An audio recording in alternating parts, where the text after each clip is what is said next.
Resignation was met with a silent, steady gaze from me. Our conversation had revolved around the company's decision to cut labor costs, with particular disdain aimed at those supposedly exploiting overtime pay. Jason seemed to relish the notion of trimming expenses. A week later, my phone incessantly rang with calls from the company. Upon answering, the president inquired sharply, "Who exactly are you?" I couldn't help but scoff mockingly at the president's question. In response, I introduced myself as Sarah Smith, a 59-year-old employee with 37 years of dedicated service since my college graduation. I explained our company's role in providing administrative services, particularly catering to busy company presidents, handling clerical work, specializing in tax-related matters. I proudly managed 45 clients, a responsibility that had grown overwhelming despite the assistance of a part-timer. Despite the challenges, I couldn't show any sign of weakness. Our clients, with whom we had long-standing relationships, and their adversities fueled my determination. Today, as I sat in front of my computer, the relentless harassment from Jason and Sophia weighed heavily on my mind. Jason, 7 years my junior and now the head of the tax department, had drastically changed his demeanor 3 months ago upon his promotion. His once polite tone was replaced with condescension and complaints, making every interaction a struggle. Even when I countered, he remained unfazed, instructing me to consult the manual for guidance and warning against unnecessary actions. Sophia, Jason's assistant, joined in the harassment, criticizing my efficiency and mocking my rank and file status, despite being the first to decline a promotion to department head, a fact unknown to Jason and Sophia. I committed to completing my regular duties. Their harassment persisted, with Jason accusing me of increasing overtime, branding it a waste. Sophia echoed his sentiment, sighing as she claimed my constant overtime was dragging down the entire tax department's performance. The recent cause of my overtime was Jason unexpectedly leaving a month's worth of client files on my desk to be filed by the end of the month. After work, my face drained of color as I glanced at the files before me. "Wait, these all have deadlines this month, right?" I uttered in confusion. However, before I could grasp the gravity of the situation, Jason was already packing up his desk, completely uninterested in addressing my concerns. "I'm heading out, take care of that," he casually remarked as he swiftly left the office, leaving me with a pile of urgent tasks. Sophia followed suit, adding insult to injury with a mocking laugh.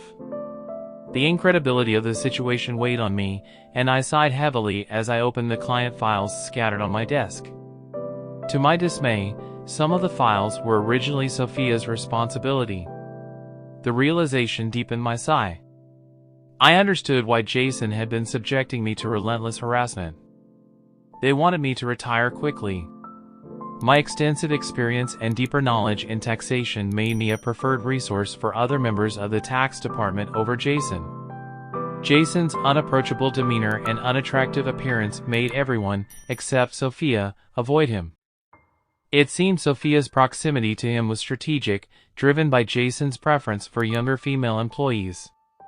The shallow nature of their thinking sent a chill down my spine. Sophia's harassment was not just a personal vendetta, she aimed to curry favor with Jason, the one evaluating the tax department's performance. Despite these challenges, I had to manage the declarations alongside preparing tax declarations for my assigned companies. It seemed today's workload was far from over. However, claiming overtime would only invite complaints from Jason and Sophia, leaving me resigned to the prospect of unpaid extra hours. Then, unexpectedly, I received a summons to the president's office. Our company had recently undergone a change in leadership due to the former president's sudden illness. The new president, the former president's son, wasn't fully acquainted with our company. As I entered the office, I noticed Jason and Sophia with unpleasant smirks on their faces and a tense atmosphere. The president dropped a bombshell. "Sarah, we'll need you to resign by the end of this month." My mind spun as I asked for clarification. Jason and Sophia had apparently accused me of overbilling for overtime, citing that while others had around 15 hours, I had exceeded 80 hours. The president, oblivious to the true circumstances, seemed impressed with Jason and Sophia's zero overtime.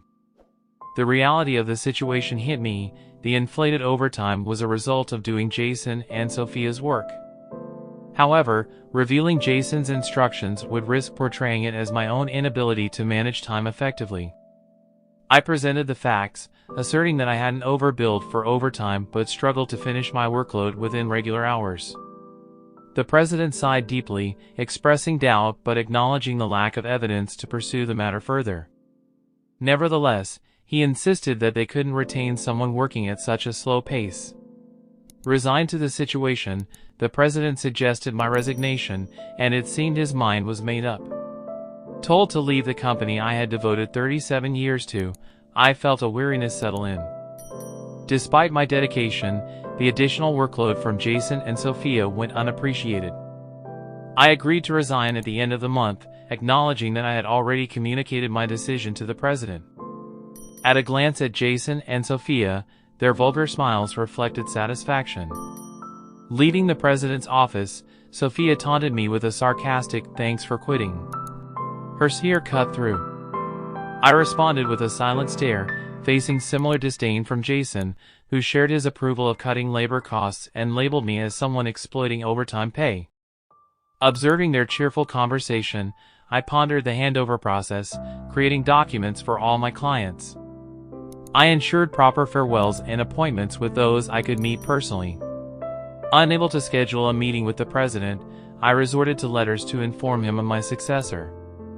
A week post-resignation, enjoying a moment of relaxation at home, my mobile phone rang. It being the company's call, I hesitated, having already completed social insurance procedures. However, persistent calls from both the company and Jason and Sophia's personal mobiles led me to answer reluctantly. As I picked up, the president urgently spoke, asking, "Who exactly are you?" I couldn't help but mockingly reply, "Just an unemployed lady who resigned from the company, nothing else."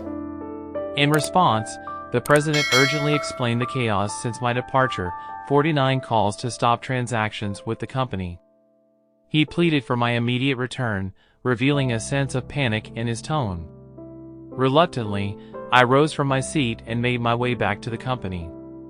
Upon my arrival, I found Jason and Sophia waiting, their faces notably pallid and dark circles underlining their weary eyes.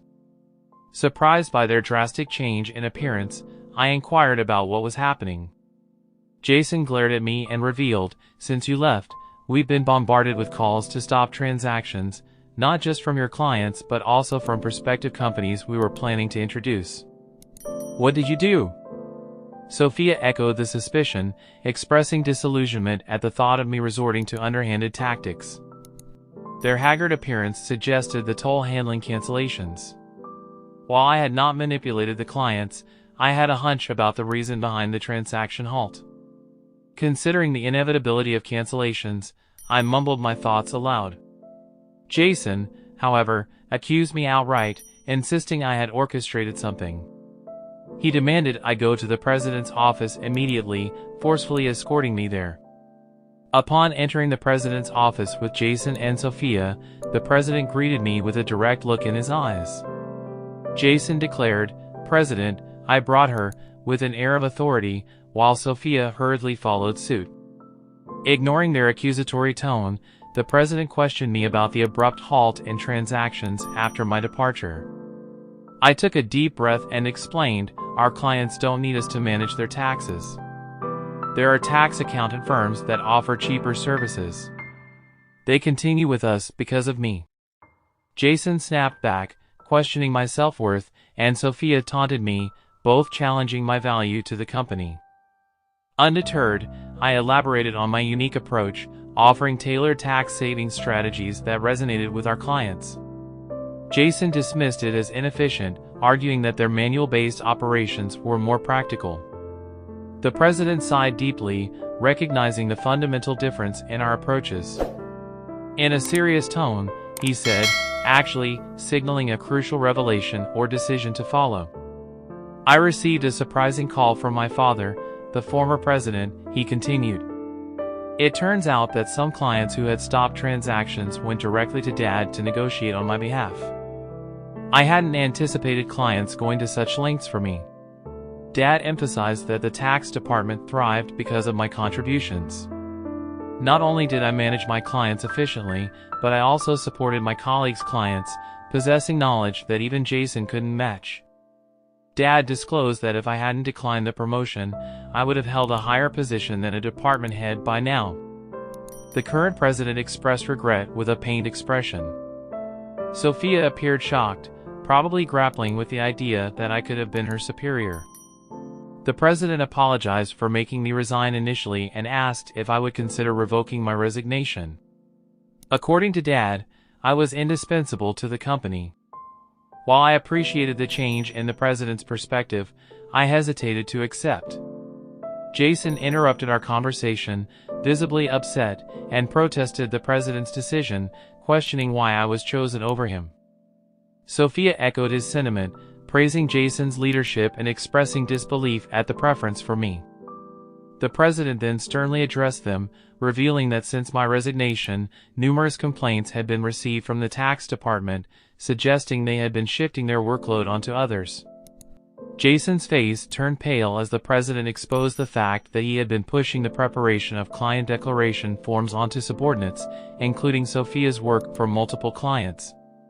The president pointed out the irony, considering Jason had accused me of being a salary thief. Observing Jason and Sophia's pale expressions, the president continued by revealing an allegation about their romantic involvement. Jason struggled to defend himself, claiming he was merely mentoring Sophia as her superior. However, the president produced receipts from the accounting department indicating dining expenses filed by Jason.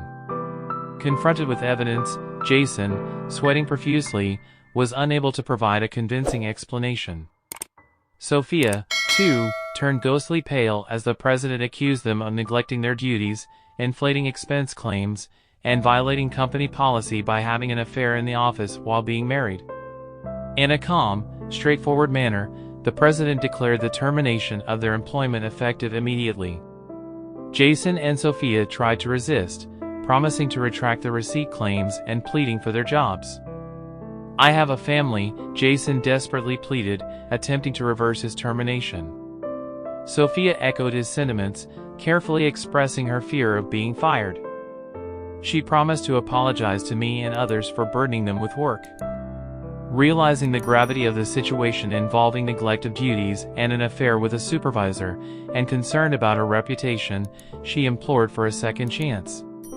Sensing their desperation, I offered advice. "Why don't you stop resisting?" "It's undignified," I suggested. Jason glared at me, retorting, "Shut up.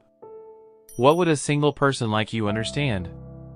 I sighed, reminding him, "Jason, you are the one who got me fired. It's just karma. What goes around comes around. Why don't you take some responsibility and reflect a bit?" Frustrated, Jason looked away, while Sophia bit her lip in distress. Aware of more details about their misconduct, I turned to the president, asking with a smile if I should share them. Jason and Sophia frantically tried to stop me, fearing further exposure. I issued an ultimatum, warning them that wrongdoings would eventually come to light, urging them to face reality before it worsened. At my words, both Jason and Sophia collapsed to their knees, and the president decided to fire them on the spot. Later, I revealed more about their misdeeds, including Jason faking business trips to spend days with Sophia and their insidious tactics of harassing disliked employees into quitting. Despite my attempts to help those employees, Jason and Sophia's strategies were relentless. They repeatedly reprimanded and pressured employees out of my sight, often assigning sudden tasks with tight deadlines. The resigned employees had initially asked me to keep quiet, but since they were now happily working elsewhere, I decided it was time to speak up. The president, furious at my revelations, expressed anger about cutting Jason and Sophia's final salary. He planned to thoroughly investigate past inflated expense claims. Jason, with tears in his eyes, thanked the president not to cut his salary, fearing the impact on his family. As the truth unraveled, Jason's affair with Sophia came to light, leading to Jason's divorce. The two now face claims for compensation in the divorce lawsuit, marking the consequential aftermath of their actions. I became aware of the situation when Jason reached out to me, seeking assistance in persuading the president to reconsider their firing. Emily and Jason found themselves in dire straits. Despite their efforts, they struggled to secure new jobs in the tax industry. The industry's close-knit nature meant that word of their mistakes spread rapidly, making potential employers hesitant to hire them. Desperate for income to cover divorce compensation and living expenses, they resorted to day labor at construction sites, a stark departure from their previous office roles. Sophia would often call me in tears, pleading for help. "Sarah, please help. I only wanted a better life, and I never truly liked Jason," she cried.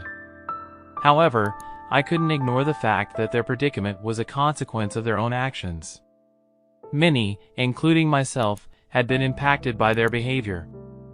I reminded Sophia that the consequences were the result of her choices. "You can't unring a bell," I told her firmly. Facing hardships was the consequence of her decisions. Sophia's despair echoed through her protest, but despite her regrets, the outcome remained unchanged. As for me, I chose to distance myself from the chaos of the corporate world. Despite the president's pleas for my return, I declined.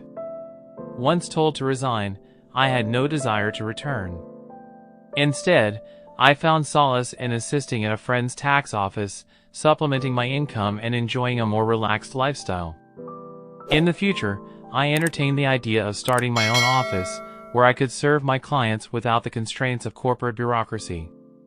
In my own space, I could fully dedicate myself to my clients' needs as a tax accountant. I aspired to be on equal footing with my clients, providing service without superiority. This marked the beginning of a new chapter in my life, one filled with excitement and opportunities to pursue what truly mattered to me. My second life had just begun, and I eagerly anticipated the journey ahead.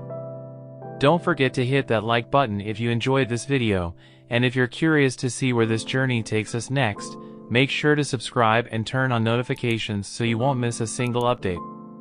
Your support is what keeps this channel alive and kicking, and every like, comment, and share means the world to us. We've got plenty more stories, insights, and surprises coming your way, so stay tuned for the next video. Thanks for watching, and I'll see you in the next one.